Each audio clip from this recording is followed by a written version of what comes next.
Hello everybody, the Great Dino Ranger here again, back with another review. So today, we're going to be taking a look at the Jurassic World Dino Trackers Wild Roar Regaliceratops from Mattel.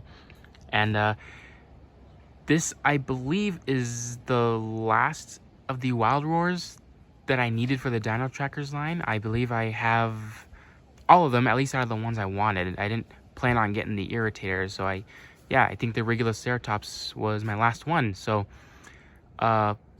pretty much I've completed that wave, and that leaves me pretty satisfied. So, but anyways, back to this figure itself. I'm really excited to have a new species from Mattel to add to the collection, and a new ceratopsian species, which is really nice. And it's a Regaliceratops, which is a somewhat fairly new species. I mean, it was like not very recent, but you know, it's pretty new in terms of being made as toys, but it's also a very unique looking ceratopsian because of the cool, unique looking spikes on its frill. But it also happens to be a favorite ceratopsian of mine, so you know, that's always a plus when Mattel makes a species that happens to be a favorite. So taking a look at the packaging here, as you can see, this animal is part of the desert environment. That's what Mattel's been doing with all these figures, and it's your classic you know, Dino Trackers packaging with blue and beta, the logo, the name, and all that. And up top, you know, you got the other Jurassic World logo. Here at the side, you got Jurassic World. And on here, you can see the desert background and more of the logos and titles and whatnot. And then here on the back shows you a render of the figure. It says it's got levels of aggression, so just like all the other Wild Roar figures. Some FAQSF information, and some of the other Dino Trackers. And yes, I do have them all, except for the Irritator, though since the Hammond Collection Irritator is pretty much more superior than this one, I'm just going to skip out on this Irritator. And it says it makes noise, so yeah, basic packaging stuff for these Wild Roar figures. But yeah, let's go ahead and take a closer look at this awesome ceratopsian. And here we have the Jurassic World Regaliceratops out of the package. And just by looking at this figure out of the box, you know, with the tail put together and everything, and I can finally see it in all of its glory, you know, on all sides and everything, this is a really nice figure. I think it pretty much represents the actual animal fairly well. I am noticing a few tiny, really tiny little nitpicks, nothing really too big about this figure that I'll go over. But just by looking at the figure overall, I think it looks really nice. You know, it's a really great size. I really like the sculpt work on it. The color choice is nice. But we'll take a closer look at everything in a second. But yeah, I just really want to give off my first initial thoughts about this figure, and I think it looks pretty good in my opinion. I guess starting off with the head here, the head represents a Regaliceratops very well. Regaliceratops means royal horned faced, I believe, and I think it's named that because of the unique set of horns on top of its frill. I knew these had like a special name, but I forgot those at the moment. But it's mainly named because of these really unique looking spikes or horns on top of the frill right here, because they would have been kind of similar to, like, you know, smaller, and there's be more of them like on those like a Triceratops, but with Regaliceratops they're like much bigger, and they're just arranged in a way that it just looks super unique and really cool. That's why Regaliceratops is a favorite ceratopsian of mine, because it looks really cool and different when compared to your other ceratopsians. And it resembles a crown a little bit, you know, a nice shiny crown like on a king or queen. So I can definitely see it. I can see why they named it Regaliceratops and why it means royal horned face. But yeah, the horns here are really nicely done, match the actual animal perfectly, with the one little horn sticking in the front ear here, which is really cool, little feature, which I really do like. The face, for the most part, resembles the dinosaur really well. It's a bit off here and there, so it's not 100% accurate, but it does, you know, resemble the animal fairly enough. You got the two little nubby horns on the top of the head right here, or above the eyes, and the really long nose horn, which it isn't really long on the fossil, I believe, but you know, Mattel just made it bigger, just, you know, for fun. I do that too when I'm drawing my ceratopsians. I like to make the horns a bit longer than they usually are, just to give it more of an intimidating look. But yeah, I like that. You know, the overall detail around the head is really nice. I like all the finer scale detail around the face, and it feels really lifelike too when you rub your fingers against it. And I love the scale work on the frill itself, really nicely done. Really do like that. And then the texturing on like the beak and then the horns themselves are really nice. Very simple, but you know, very nice. It captured the detail very nicely. I think even on the back of the frill is nicely detailed. If I can get it to focus, there you go. Yeah, lots of nice detail. And then moving on to the body is really nicely sculpted. You know, there's a lot of nice scale work going out all throughout the figure. You know, it's just some nice bumpy, you know, rough scale textures, which feels really nice. Feels like a real dinosaur kind of. It's a bit more smoother at the underbelly side, but you know, there is some sculpt work going on there. Even around the tail, just some nice sculpt work all throughout, which is always a plus. I like how you can always see the muscles poking through the skin and the little bit of the rib cage. You know, the folds in the skin makes it, you know, adds to the realism of this animal. Here you can see on this side just the exact same stuff, which is really nice. Really nice detail. I like all these little spikes or those little bumps or osteoderms, whatever you want to call them, scoots, that are sticking out of the body, all over the body pretty much, and then here on the leg and some on the arms. The scale detail, you know, the sculpt work on the legs are really nicely done, and same on the front limbs as well. Underside of the feet, just some more line texturing. You know, you don't really need a whole lot of detail underneath there, but you know, some nice muscle definition throughout the limbs as well, which is really nice. Kind of gives it more of like this hefty, bulky, you know, rhino-like appearance.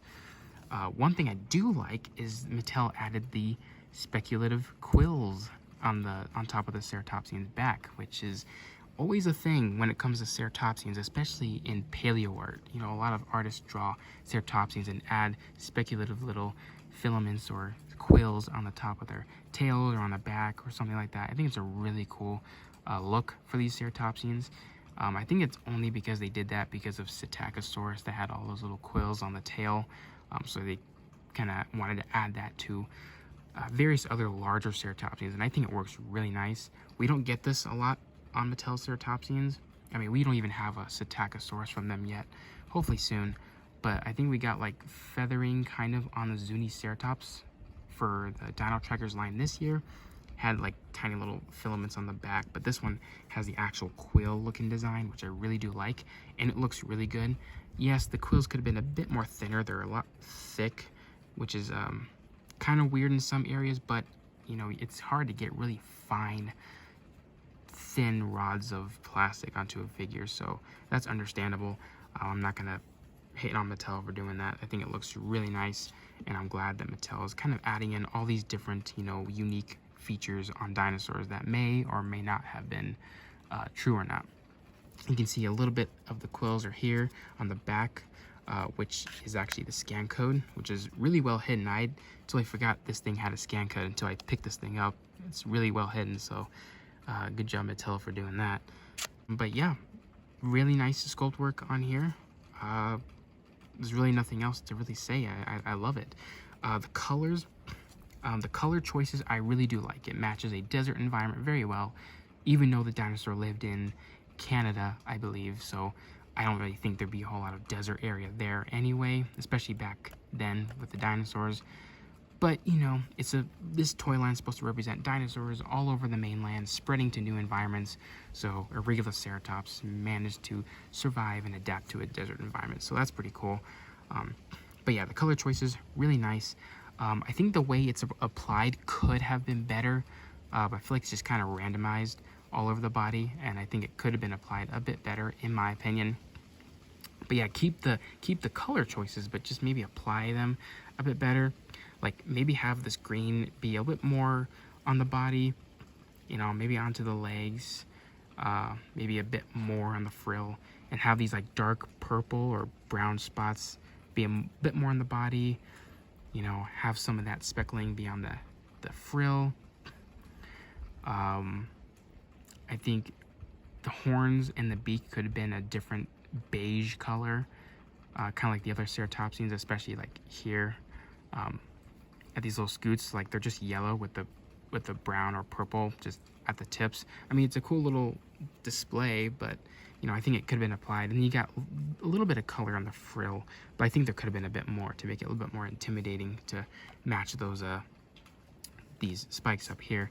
And I really think this figure could have used a lighter beige underbelly color tone. I think it would have maybe tied this thing a bit better. So the colors could have been applied much better in my opinion, but it's okay for what it is. The eyes are nicely done though with the yellow and the black pupil. Looks really nice. You see the nostrils are sculpted really nicely until I forgot about those.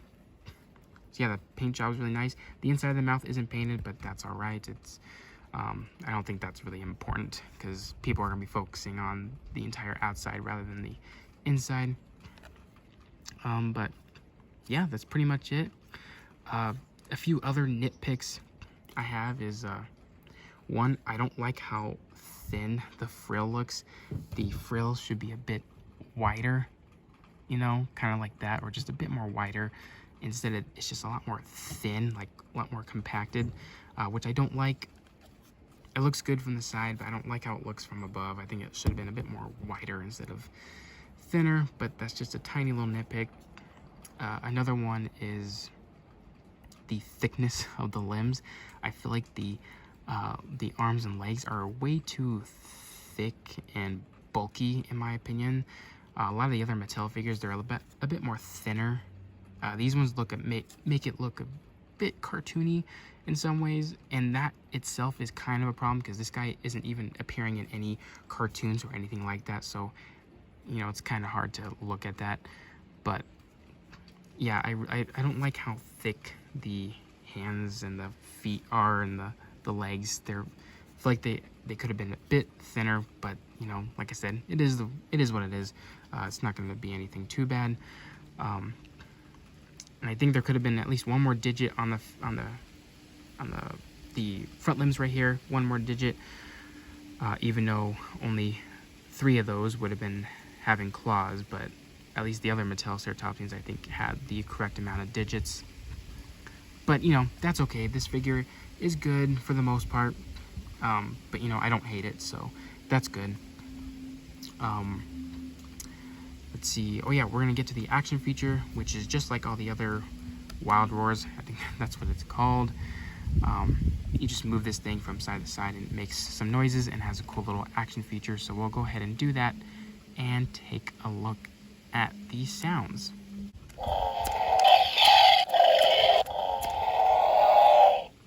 So I really do like how the head, instead of moves up and down or just shakes from side to side, it rotates but also goes in and out, which is a pretty unique feature. Really interesting, but you know, pretty cool. It makes it stand out from other ceratopsian action gimmicks.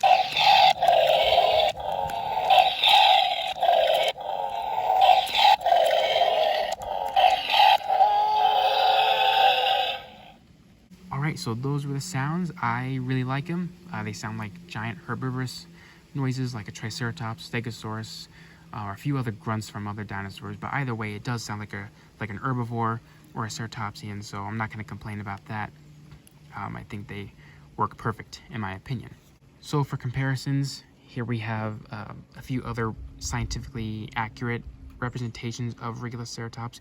We got this one from Safari. You kind of see the frill should have been a bit wider, and you can see the cool, unique array of spikes on the frill right here. And then we got this one from Collecte. You can see this one also has the speculative filaments on the back. And you can see, you know, taking a look at the face right there, you know, how it would have been close to real life. So even though this is the Mattel one, I will say Mattel did a good job in representing the animal. 100% accurate, no, but a good figure for the Jurassic Park toy line to represent a new species, definitely. So next up, we'll compare it with the Mattel Diabloceratops. So this is another fellow desert ceratopsian for the Dino Trackers line. I think it'd be really nice just to compare both of them together and they look really nice. If I'm ever in a desert-like environment, I think taking a picture with these two together would look really cool. You can definitely see the limbs right here are a bit more thinner and not as thick and bulky as the Regaliceratops is, so I wish they were a bit more thinner, but like I said, you know, it's the way it is, I guess. But yeah, these two look really nice. And then we will compare it with the Mattel Albertosaurus, because these two lived in the same area at the same time, so these two probably would have encountered each other once or twice in their lifetime. But it's really cool to see both of these together. Definitely a really cool picture setup right here with the Albertosaurus and the Regaliceratops. And we'll throw in a human figure. So here we got my Hammond Collection Ellie. You can kind of get a good sense of how big this figure is compared to a human, but also kind of roughly how big the animal was in real life compared to a human. I'm not entirely familiar with how big Regaliceratops is, but I think the size here works pretty well in my opinion. Alrighty everyone, so that's about to wrap it up for this review. I hope you guys enjoyed it. For my final thoughts, I really do like this figure. Is it the best representation of a Regaliceratops? No, but it is a nice, solid figure from the Mattel line. Definitely, I think it's a really nice figure. I do recommend it for any of those collectors who are trying to collect every single species from Mattel. That's at least what I'm doing. And you know, it's a really unique and interesting ceratopsian species, so I recommend kind of looking it up on the internet, doing a little research, just kind of learning more about this animal, because it really is a unique looking ceratopsian. That's why it's one of my favorites. But yeah, overall, pretty nice figure. I'd probably give this one an 8 out of 10, just because of the few little nitpicks, but nothing too extravagant. It is a great figure overall, just for it by itself, for being what it is. So I hope you guys enjoyed this review. Like, comment, subscribe, all that good stuff, and I'll see you guys again for the next video.